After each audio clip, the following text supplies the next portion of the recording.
Yeah, brother, the reality is this. Those of us who know anything about our history, you should know that as a people, we are the original people of this earth. Whenever the anthropologists and the historians want to go and find the origins of human beings, they don't stop too long in Europe. They don't stop in China. They don't stop in any of these places. They have to go to Africa to find the oldest bones and the oldest artifacts and the oldest residue of civilization.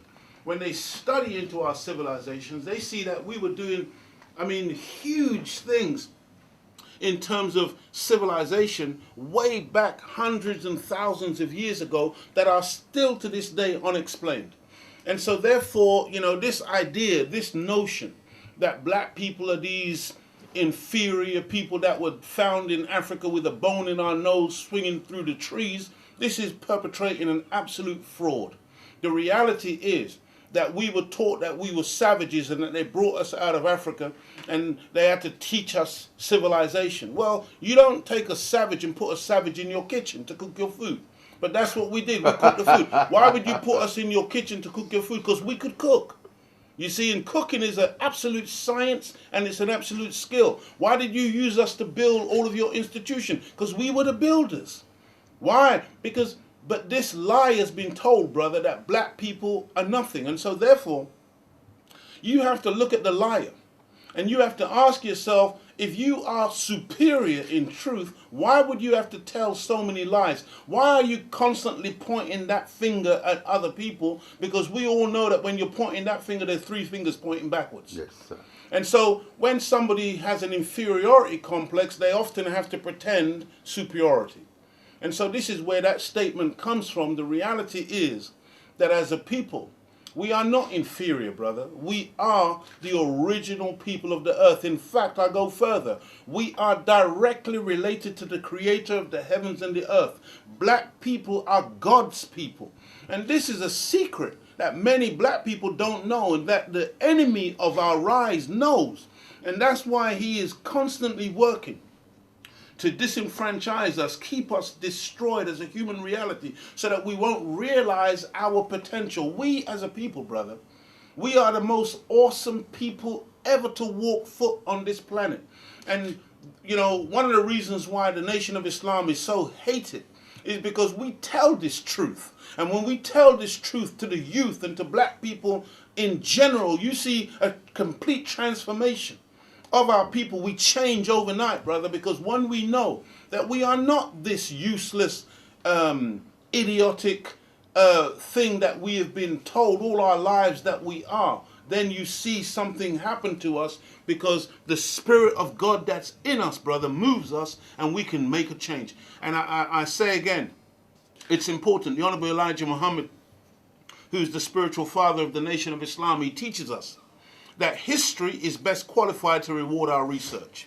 And that of all our studies, we must study history. Yeah. And I don't mean that 1066 nonsense that they try to force into us in school. I'm talking We all know about that one, Leo.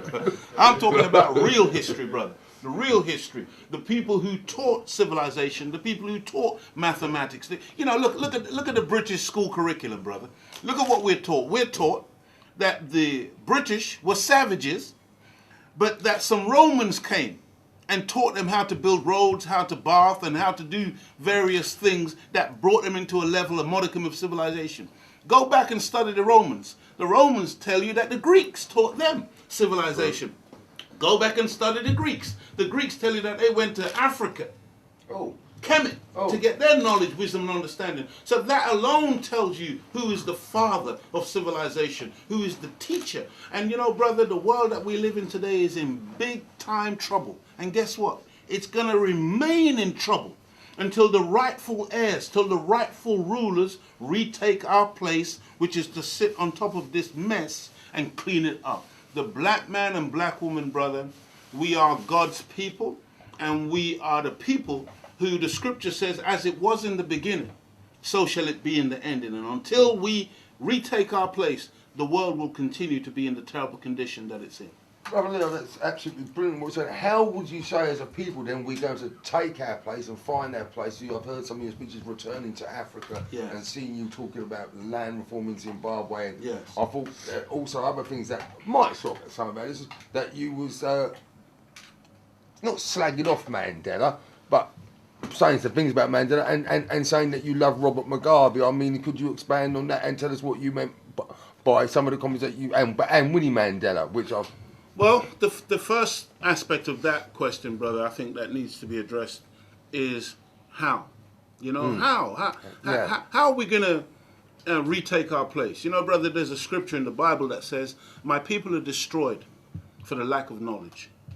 You know, brother, we as a people, we have lost the knowledge of self. In the teachings of the Most Honorable Elijah Muhammad as taught by the Honorable Louis Farrakhan, we're taught that a savage is one who has lost the knowledge of self and is literally living like a beast. And you got to appreciate that what they did to us over 400 years of servitude, slavery, and destruction, brother, they removed from us our name, our language, our culture, our God. We were disallowed to communicate with one another in our indigenous tongue and language and attitude. We were not allowed to do these things. We did these things on pain of death.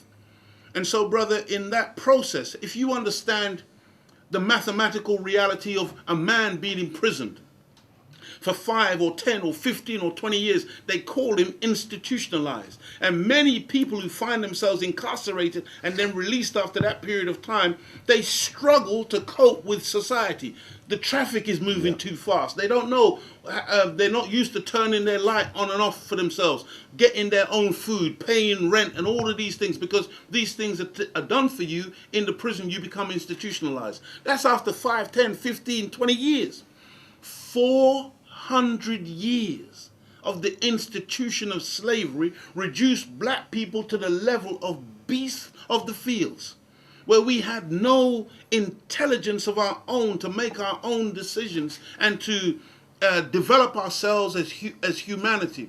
And so if you understand some of the things that happened to us during that process, where the second and third and fourth generation and all the generations after that were born in captivity, brother, they would force the black man to copulate with the black woman strictly to produce more slaves. What they would then do is that when the woman were pregnant en masse, they would put fear into the woman. And they would bring the black man out, as depicted in some small way in Roots. They would bring a black man out in front of the slaves in a courtyard, and they would tie his limbs, legs and arms to different horses and then hit the horses and rip that black man apart to put fear in the pregnant black women carrying those babies. Now that pure adrenaline fear went into the unborn fetus, and the baby was born afraid of Caucasian people. This is something which is science. You know, sometimes when I hear the way we discuss slavery and these things, we talk about it like it was some haphazard thing that just kind of happened and it was a little brief moment in time and somehow we're just going to overcome and just go on. Brother, let me tell you something. This was pure science. Science. Yes. That's why they you know, if you understand the Willie Lynch statement. Oh, we mentioned Willie Lynch was pure mathematics. And essentially it was based on the principle of divide and rule. But listen to those terms. Divide and rule. These are mathematical terms. Yes. This was science that was employed. Now today as black people, we think we're going to overcome mathematical science with emotion.